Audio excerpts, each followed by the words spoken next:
En el instante en que la bandera se presentó ante la vista, no simplemente arrancada por una ráfaga de viento, sino derribada por un cuervo misterioso, de color negro azabache, pesado y absolutamente silencioso, se hizo evidente que lo que estaba ocurriendo presagiaba algo inconmensurablemente más grandioso que un mero enfrentamiento militar. Esto no podía interpretarse como una simple declaración política, una coincidencia fortuita o incluso un capricho de la naturaleza. No, era una señal inequívoca, una advertencia ominosa dirigida no solo a una nación específica, sino, aparentemente, a todos aquellos que profesan la fe en el Dios vivo. El antiguo Israel, tierra de sagrados pactos y promesas, se encontraba una vez más en el epicentro de una batalla masiva y abarcadora, cuyas raíces no solo se hundían en disputas terrenales, sino también en esferas invisibles y celestiales. En aquel preciso momento, mientras se elevaba una ferviente oración en una celda solitaria, llegó una noticia inesperada que conmovió hasta lo más profundo del alma. Hay una grabación de video. Un cuervo arrancó la bandera de Israel. Esta noticia detuvo al instante, pues la imagen del cuervo en las Sagradas Escrituras siempre se ha presentado como un presagio de cambios profundos en horas cruciales y decisivas de la historia. Basta recordar que fue un cuervo el que Noé, después del gran diluvio, soltó primero del arca para que explorara el estado de la tierra, y esta ave, al abandonar el refugio, nunca regresó, permaneciendo suspendida sobre el caos reinante, sobre los restos sumergidos de un mundo desaparecido. Y ahora, milenios después, este antiguo símbolo regresa. Y no solo aparece, sino que realiza una acción llena de profundo significado. Arranca la bandera, derriba el emblema, símbolo de la nación, su identidad, su esencia, Dios. Es fundamental comprender que la bandera de Israel es mucho más que un simple trozo de tela. Es un estandarte sagrado en el que está grabado el escudo de David, una antigua estrella que simboliza la unidad armónica de lo celestial y lo terrenal, que encarna el pacto inquebrantable sellado con Abraham y la promesa más grande de la venida del Mesías. Y ahora este símbolo sagrado, esta estrella, este sello místico, ha sido derribado, no por manos humanas, no por la explosión destructiva de una bomba, no por el fuego abrasador, sino precisamente por un ave, la misma que una vez fue enviada para explorar la tierra después de un juicio grandioso. Este evento indica inequívocamente una cosa: el Todopoderoso vuelve a posar su mirada sobre el mundo terrenal, vuelve a enviar señales, y estas señales, lamentablemente, están llenas de amargura y presagian algo profundamente inquietante. Él, quien ocupa un alto cargo espiritual, no se considera un profeta solitario que predica en el desierto. Por el contrario, es un obispo, un padre amoroso para su rebaño y un papa llamado a guiar y enseñar. Su misión no consiste en sembrar pánico o terror, sino en despertar la conciencia, en un llamado a la reflexión profunda sobre lo que está sucediendo. Es por eso que sus palabras resuenan con una claridad inequívoca. La humanidad ha entrado en un período en el que los cielos hablarán mucho más fuerte que las voces de los hombres. Los presagios se multiplicarán con una fuerza inaudita, y solo aquellos que estén espiritualmente ciegos serán incapaces de reconocerlos. Precisamente en estos días se han difundido por todo el mundo innumerables videos que capturan fenómenos celestiales verdaderamente extraordinarios. En estas grabaciones se aprecian formas extrañas del sol, atardeceres completamente inusuales y misteriosos destellos de fuego que recuerdan el sonido de trompetas que resuenan directamente desde los cielos. Las personas que observan esto experimentan un profundo temor, pero este temor no proviene tanto del horror ante lo visto como de un profundo desconocimiento e incomprensión de sus causas. Intuyen que algo fundamental se está rompiendo, algo inimaginable se está quebrando en la frontera entre los mundos, porque como dice el antiguo libro de Enoc, en los últimos días el sol y la luna se levantarán para ser testigos imponentes contra las obras del hombre. ¿No se escucha en esto algo profético? Las estrellas, que aparentemente fueron creadas para servir e iluminar, ahora comienzan a hablar, anunciando lo que está por venir. Presten atención, el mismo astro, nuestro sol, muestra una clara inquietud, y cada una de sus poderosas llamaradas parece presagiar una nueva escalada de conflictos, un nuevo golpe devastador, nueva sangre derramada en la tierra. Esto no es una serie de coincidencias, es un verdadero diálogo cósmico que se desarrolla ante nuestros ojos. Los cielos conversan con la tierra, al igual que sucedió en los tiempos de los antiguos profetas, como en los días del justo Job, y como en el Gólgota, cuando el sol se oscureció antes de que el Hijo del Hombre fuera crucificado. Así, el predicador exhorta con insistencia al arrepentimiento y al despertar espiritual, afirmando que los acontecimientos actuales van más allá de un conflicto ordinario, intrigas políticas, mapas estratégicos o acuerdos diplomáticos, insiste, no son otra cosa que profundas señales del pacto. La tierra, que pertenece al Altísimo, se estremece, porque la humanidad ha olvidado al verdadero dueño de este mundo, porque Israel no es solo una nación, sino un espacio sagrado donde reside su nombre. La Sagrada Escritura dice claramente: he elegido a Jerusalén para que mi nombre esté allí para siempre. Y ahora esta antigua ciudad tiembla. No. Esto no se debe solo a los destructivos impactos de misiles. Bajo la sagrada explanada del templo se ha activado una antigua falla geológica. Los científicos predicen la posibilidad de un potente terremoto, pero el predicador ve en esto el presagio de una revelación, la posibilidad de que se quiten los sellos o se abran puertas largamente cerradas. Existen suposiciones de que en las profundidades de esta tierra se oculta el Arca de la Alianza, mientras que otras fuentes señalan la posible ubicación allí del altar de Melquisedec. El predicador no se atreve a afirmar la veracidad de estas hipótesis, pero subraya que si tales informaciones resultaran ciertas y el Altísimo realmente procediera a revelar lo que ha permanecido oculto durante muchos siglos, sería un acto exclusivo de su voluntad, no el resultado de esfuerzos humanos. Él admite enfrentamientos bélicos con el propósito de desvelar secretos celestiales. Es notable que, en su opinión, todo este ciclo de eventos no comenzó con explosiones atronadoras, sino con la aparición de un cuervo, un presagio sombrío y siniestro. De este modo, afirma el predicador, el Señor se dirige a aquellos que no pueden escuchar los mensajes fuertes y evidentes, y Él mismo, a diferencia de muchos, no se limita solo a estudiar los informes oficiales, escucha atentamente los presagios, y estas señales le causan una profunda inquietud.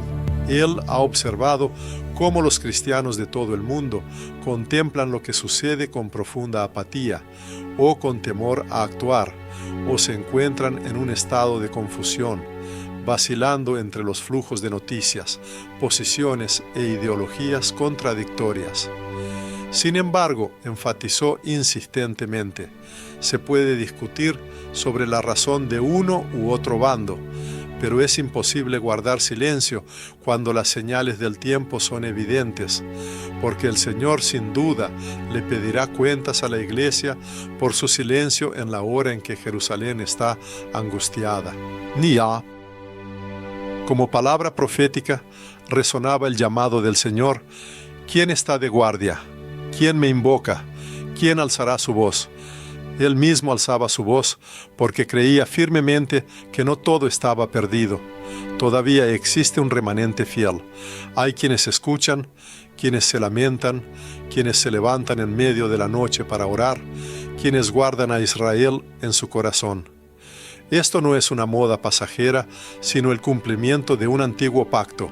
Él clamaba: hijos del pacto, despertad, profetas, anunciad, centinelas, tocad el shofar, mujeres, llorad como si lamentarais a un hijo único, hombres, levantaos como leones. Esto no es solo otro conflicto militar, sino una gran revelación. Es el comienzo de una nueva cuenta del tiempo, el levantamiento de los últimos velos. Precisamente por eso se dirigía a todos los que escuchaban sus palabras con un insistente llamado a la oración. Les persuadía a orar no solo con los labios, sino con toda su vida. Que cada oración elevada sea como una piedra que fortalece el muro o como aceite que alimenta la lámpara, porque a la medianoche sonará el clamor, y solo aquellos cuya llama arda con intensidad entrarán en el reino. Cada día lo veía con mayor claridad. El adversario ya no se ocultaba en las sombras. Ahora salía a la arena mundial con arrogante orgullo, ostentosa solemnidad y descarado escarnio. Ya no susurraba sus mensajes. Ahora los cantaba abiertamente en grandiosos espectáculos, en el cine, en desfiles masivos, en discursos políticos e incluso en los campos de batalla. La esencia del mensaje siempre permanecía inalterable. Nosotros somos los creadores de nuestro destino. Nosotros somos nuestros propios dioses. Destruían sin piedad las imágenes de la santidad, reescribían antiguos símbolos, se burlaban abiertamente de la palabra divina. Pero lo más trágico en esta situación seguía siendo el silencio de la iglesia. ¿Dónde están aquellos que alguna vez debieron estar de guardia, alzándose en las torres espirituales? ¿A dónde se fueron las voces poderosas que antes denunciaban sin temor a los gobernantes y llamaban insistentemente a un profundo arrepentimiento? ¿Por qué se permitió que el espíritu del anticristo dictara impunemente sus condiciones en los ámbitos de la música, la cinematografía, la educación, y ahora incluso penetrara en la esencia misma de la oración? Con profunda tristeza se observa que la humanidad, al parecer, ha cedido vastos territorios sin resistencia alguna, no tierras físicas, sino espacios espirituales invaluables. Se permitió que la sagrada institución del matrimonio fuera profanada, que el sacramento del bautismo fuera pisoteado y que el altar, lugar santo, se convirtiera en un simple escenario para espectáculos. La visión profética fue suplantada por investigaciones psicológicas, el ardiente fuego espiritual por meros efectos de luz superficiales y el verdadero ayuno por dietas de moda, dirigidas al bienestar físico. Y así, cuando llegó el momento de la batalla espiritual, la humanidad se encontró desarmada. Las almas permanecen en desolación y las lámparas de la fe, al parecer, se han apagado. Muchos ni siquiera sienten que las puertas de grandes cambios se están abriendo. Las esferas celestiales y los abismos infernales se acercan rápidamente a un choque aterrador. La tierra se estremece y la gente sigue entregándose a las distracciones. Por esta razón, el Altísimo ha comenzado a hablar a través de diversas señales, a través del sol, de los cuervos, del creciente clamor de las naciones, de los terremotos, de los sueños de los niños y de las profecías de los ancianos. Esto ocurre porque los pastores espirituales se han vuelto sordos a su voz. Sucedió porque los líderes eclesiásticos ahora temen más el juicio humano que la ira de Dios.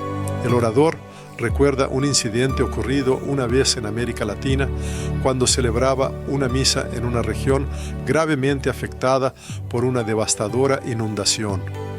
Las personas que habían perdido todo se sentaban en asientos improvisados, en cajas, en piedras, bajo la lluvia incesante. Sin embargo, cuando comenzó la Eucaristía, sintió cómo el cielo mismo descendía a la tierra, llenando el espacio con una presencia invisible. Más tarde, una anciana se acercó a él y le susurró suavemente: «Santo Padre, hoy he encontrado de nuevo la luz en medio de mi oscuridad». Esta mujer, sin duda, es la encarnación de ese remanente, de esos pocos que han conservado la pureza de la fe. Ella no tenía acceso a Internet ni a las últimas noticias, pero su espíritu poseía una capacidad única para discernir los signos de los tiempos. Precisamente a esas personas se dirige ahora el llamado, a los pobres de espíritu, a aquellos que tienen hambre y sed de verdad, a aquellos que no temen quedarse solos, si es necesario para preservar la verdad, porque a ellos les pertenece el reino de los cielos. El mundo moderno abunda en ofertas de una unidad ilusoria, supuestas alianzas, numerosos pactos y declaraciones de paz elocuentes. Sin embargo, todo esto no es más que una escenografía superficial. La verdadera división hoy se da en la esfera espiritual. Cada vez más, el ser humano siente que a su lado puede haber alguien que habla elocuentemente de paz, pero que al mismo tiempo lleva oscuridad en su corazón. O por el contrario, encuentra a un desconocido silencioso de quien emana una luz invisible. La humanidad vive tiempos de gran revelación. Los velos caen, desvelando las verdaderas intenciones, y en medio del caos creciente, el Creador busca a aquellos que no se doblegan, que son capaces de decir con total entrega: «Heme aquí, Señor». Pero para pronunciar estas palabras, no basta solo con valentía, se requiere una fe inquebrantable. Es necesaria un amor que trascienda todo temor. Tal amor incondicional impulsó a los apóstoles cuando llevaron el Evangelio a las cárceles más oscuras, a las peligrosas arenas y a las hogueras ardientes. Una fe inquebrantable similar animó a las madres judías que, bajo la amenaza de la espada del opresor, enseñaban a sus hijos las sagradas palabras del Shema Israel. Y la misma inmensa abnegación mostró María al pie de la cruz, sin apartarse de su Hijo, mientras la tierra temblaba en convulsiones y los cielos guardaban silencio. Esta es la misma fe que Dios busca encender hoy en su remanente, no una fe teatral, no condicionada por la coyuntura política ni sujeta a las modas pasajeras, sino un fuego puro y sencillo que trae salvación. Se hace un llamado a la oración ferviente para que el Altísimo vuelva a derramar su conmoción sobre la tierra, no con el propósito de infundir terror, sino para un despertar profundo. Esto está destinado a derribar los altares del orgullo humano, a desenmascarar toda falsa profecía y a preservar solo a aquellos que poseen la verdadera capacidad de escuchar y obedecer la dirección divina. Los ojos del mundo están ahora fijos en los acontecimientos de Israel, pero detrás del velo de las maniobras políticas visibles se forma y fortalece un nuevo eje geopolítico: Irán, Siria, Turquía, Líbano. Algunos expertos incluso mencionan la posible adhesión de Pakistán a este bloque. Es importante señalar que estas uniones no son meras alianzas político-militares, sino que, según se afirma, son pactos espirituales. Los une un espíritu único y antiguo, cuya esencia radica en un profundo odio al pacto. Este espíritu existió mucho antes de la aparición de Goliat, habitó en los muros de la torre de Babel y susurró al faraón, instándolo a no dejar ir al pueblo de Israel. Ahora se manifiesta de nuevo, cobrando fuerza y mostrando su presencia en el mundo moderno. Sin embargo, los creyentes están firmemente convencidos de quién es su verdadero rey. Son conscientes de que existe un nombre que supera todo otro nombre. Saben con certeza quién ya ha logrado la victoria definitiva, no por el número de tropas o el poder de las armas, sino por la sangre derramada.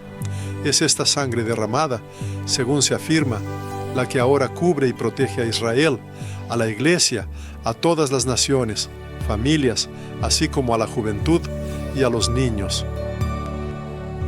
Se enfatiza que la época actual no es tiempo de silencio. Por el contrario, es un momento para la acción activa y las decisiones firmes. Se señala la necesidad de que las oraciones estén llenas de gran poder, los cánticos de indomable valentía y las predicaciones de apasionado fervor, porque lo que está sucediendo no es solo un conflicto armado, sino una grandiosa batalla por la eternidad misma. La humanidad atraviesa un período trascendental en el que los cielos llaman a algunos con un suave susurro y a otros con una advertencia atronadora. A unos el Altísimo les envía sueños proféticos, en otros infunde temor y con otros se comunica a través de señales evidentes que se manifiestan en la propia naturaleza. Es importante comprender, el mundo ya ha cruzado un umbral invisible y ahora comienza una era de profunda división. Todo lo que no tenga un fundamento sólido en la verdad será sometido a grandes conmociones. Todo lo edificado sobre arena movediza inevitablemente se derrumbará. Esto incluye incluso los templos sagrados y a aquellos que se llaman a sí mismos sus seguidores. El tiempo actual no tolera una fe superficial, no acepta una confesión cristiana meramente formal, dominical. Ha llegado la hora de aquellos que permanecen en constante oración de rodillas, que se despiertan a las 3 de la madrugada, no por un miedo ordinario, sino por el peso de una carga espiritual. Es tiempo para aquellos que no solo creen, sino que anhelan sinceramente la presencia divina, que no solo leen la Sagrada Escritura, sino que viven por ella, respiran cada una de sus palabras. El mismo Señor proclama: «Yo haré temblar los cielos y la tierra».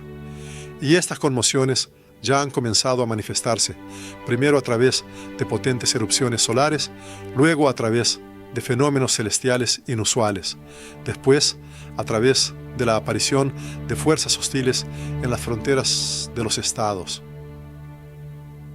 Sin embargo, la conmoción más profunda y fuerte ocurrirá en el espíritu, desde dentro, cuando Él toque a aquellos que estaban en un sueño espiritual, que olvidaron su verdadero propósito, que cambiaron sin pensar su primogenitura por la comodidad terrenal momentánea. Un hombre recuerda una conversación con un joven soldado que tuvo lugar en Jerusalén. El guerrero estaba de guardia en el antiguo muro de los lamentos. Su aspecto denotaba cansancio, y él mismo estaba sumido en un profundo silencio. El narrador se acercó a él, pronunció palabras de bendición, y el soldado inesperadamente dijo: «Si empieza una guerra, no temo a la muerte, pero temo morir sin sentido».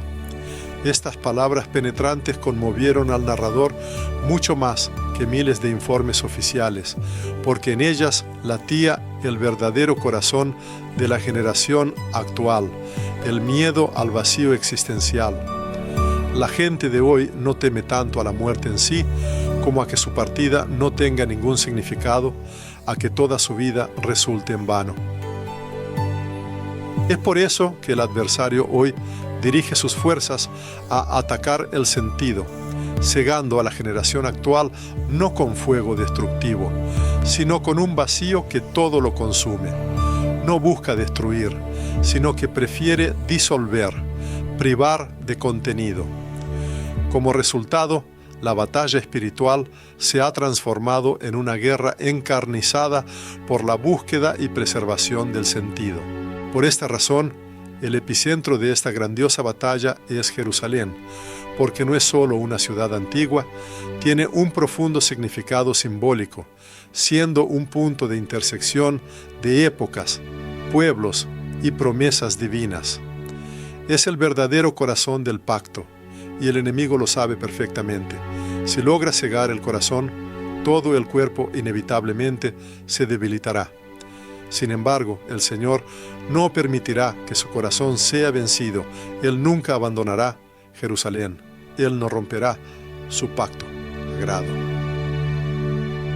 Y aunque la gente pueda olvidar, y aunque la iglesia a veces vacile, y aunque las naciones del mundo se levanten unas contra otras, el Señor proclama: yo velo sobre mi palabra para cumplirla. ¿Se puede percibir ese llamado? No es la voz de pastores, ni los decretos de presidentes. Es Él mismo, una esencia invisible pero palpable que está en medio del mundo.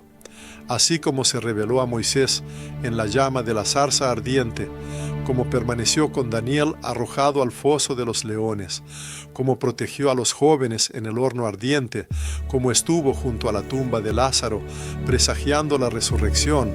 Él no es un concepto abstracto, ni una idea filosófica. Él es una presencia viva y directa, y ahora esta presencia eterna se manifiesta de nuevo. Todavía no en la plenitud de su gloria, pero ya en un llamado insistente. Dirige su llamado no a muros y construcciones sin alma, sino a lo más profundo del corazón humano, proclamando: despiértate, tú que duermes, y levántate de los muertos, y te alumbrará Cristo. Muchas personas se preguntan incansablemente: ¿será reconstruido el templo alguna vez? La respuesta exacta a esta pregunta sigue siendo desconocida, pero una cosa está clara: el espíritu de oposición ya se prepara activamente para su ascensión. Y si el santuario físico realmente se erige, inevitablemente aparecerá alguien que lo ocupará no con el propósito de una oración piadosa, sino para una completa profanación. La humanidad debe estar preparada no a nivel político, sino a un nivel profundamente espiritual, porque no es el edificio material del templo, sino precisamente los corazones humanos los que se convertirán en la arena de la batalla más encarnizada y despiadada. Y todo aquel que no logre fortalecer su ser interior caerá no por un golpe directo de espada, sino por la astucia del engaño, por las manifestaciones ilusorias de falsos milagros, por las lisonjas que halagan el oído, pero que nunca llaman al verdadero arrepentimiento. Alguien, quizás, exclamará: esto es aterrador. Pero no, este fenómeno posee una profunda santidad, porque en los momentos en que la oscuridad se espesa más densamente, la luz, cuya naturaleza no le permite apagarse, comienza a brillar con una intensidad incomparablemente mayor. Este tiempo único pertenece a todo aquel que esté dispuesto. Es el amanecer de un nuevo día para aquellos que se han preparado para los desafíos venideros. Suena un llamado al pueblo, pero no a una práctica cotidiana y rutinaria, sino a un servicio verdadero y abnegado, no a un pasatiempo placentero, sino a una ardiente pasión del espíritu. Basta ya de llamamientos superficiales y conversaciones vacías que distraen de la esencia. Es necesario regresar a la soledad de los aposentos personales, a las sinceras lágrimas de arrepentimiento, a la austeridad del ayuno, a las noches de vigilia sin sueño, al sagrado temor ante el poder superior. Los hombres deben ponerse a orar en sus hogares. Como sacerdotes, las mujeres deben convertirse en centinelas vigilantes en los muros espirituales, y los niños deben comenzar a proclamar profecías. Ya no queda derecho al silencio. La inercia y la inacción se convierten en un caldo de cultivo para las fuerzas opositoras. Existe la convicción de que el poder superior hablará aún más fuerte, y sobre todo a sus seguidores, porque el juicio comienza por la casa de Dios. Y si la Iglesia no reconoce su culpa en la indiferencia, en la arrogancia, en las divisiones, no podrá resistir cuando las puertas del infierno se abran en toda su plenitud. Pero si ahora se postran, no por miedo, sino por profunda fidelidad, entonces se revelará su gloria. Entonces se verá cómo la luz penetra la oscuridad, se observará cómo el remanente elegido se levanta del polvo, se verá cómo los huesos secos cobran vida, y todo el valle responde con una voz profética. Recientemente se vio una grabación de vídeo hecha en una escuela de Europa. Un niño pequeño, de unos 8 años, de pie frente a su clase, pronunció unas palabras que resonaron en muchos corazones. Ya no entiendo quién soy. Me dijeron que podía ser quien quisiera, pero en realidad no me siento nadie. En la clase reinó un silencio absoluto. La maestra bajó la mirada y los niños no emitieron ni una risa. Sintieron claramente que algo estaba profundamente mal. Y esto no es simplemente un desafortunado error pedagógico, sino más bien un diagnóstico profético del estado actual de la sociedad. Vivimos en una época en la que la autoidentificación se disuelve, en la que un cierto espíritu de olvido borra diligentemente de la memoria de la humanidad los recuerdos del Creador.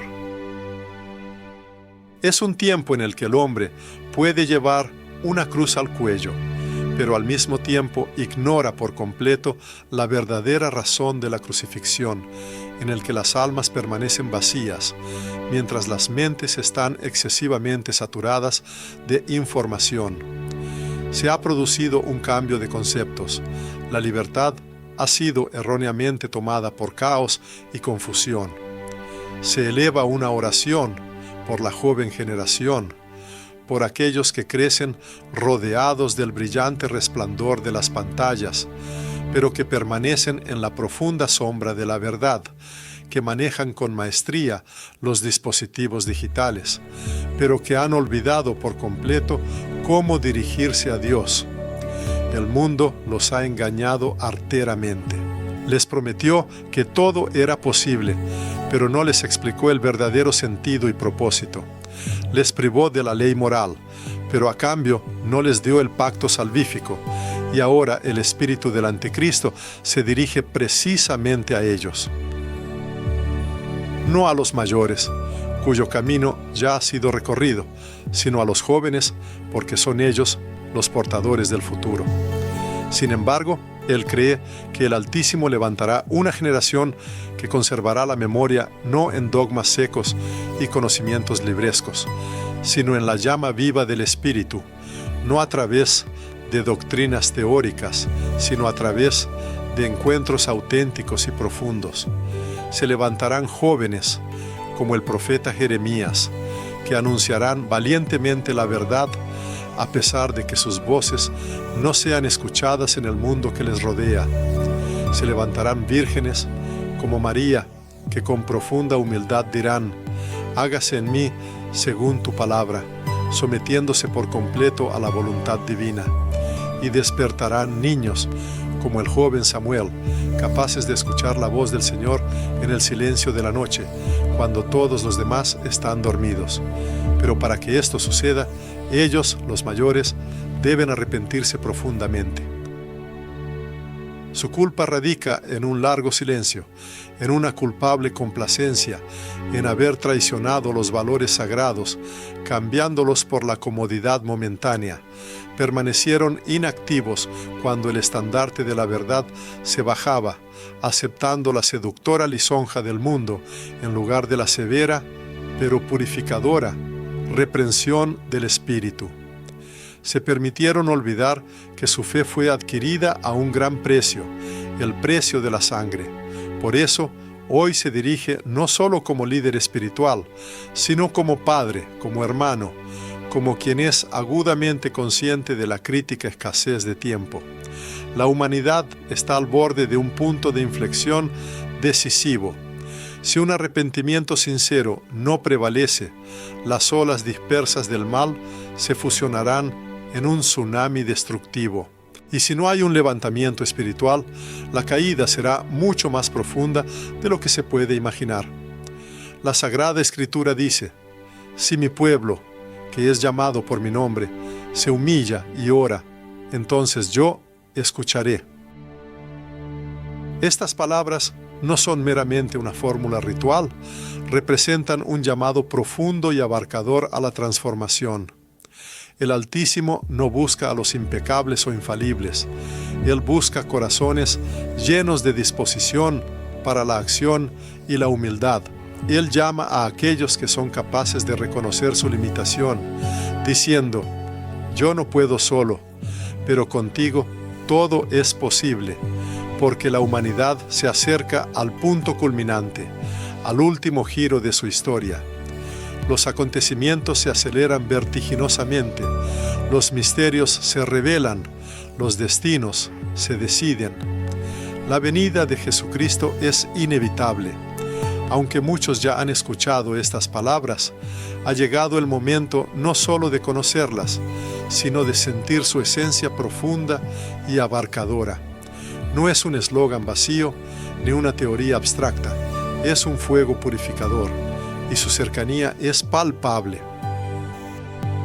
Y cuando Él aparezca, su pregunta no se referirá al número de seguidores en las redes sociales, a las ideologías políticas a las que se adhirió la persona o a las preferencias electorales.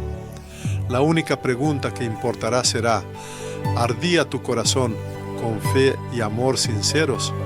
Su propio corazón arde.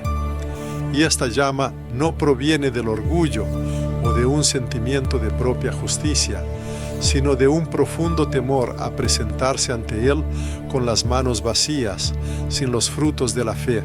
Él desea fervientemente que en aquel gran día todos ellos se encuentren juntos, no solo como una asamblea de personas, sino como una familia unida, como un ejército inquebrantable de luz, diversos en sus caminos, pero encendidos por un mismo fuego, diferentes, pero inquebrantablemente fieles, multifacéticos, pero sellados por la misma sangre redentora.